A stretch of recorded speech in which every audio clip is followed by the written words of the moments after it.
Here's a few pieces of Boulder Opal from central Queensland, rules millimetres, materials being wetted. It's basically being sold as practice material, lower grade.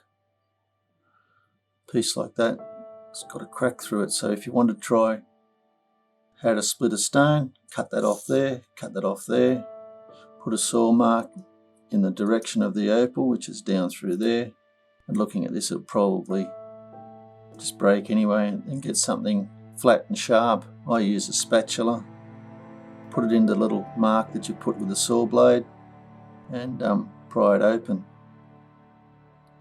Or you can just keep this over here and make it into nice pendant shapes.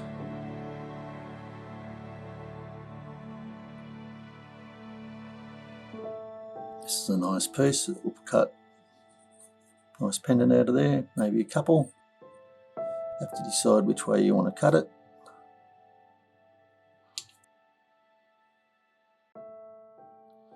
And got a lot of colour in that piece. Again, just pretty pattern, but it's low grade and it's practice material. Hope you've enjoyed. Cheers.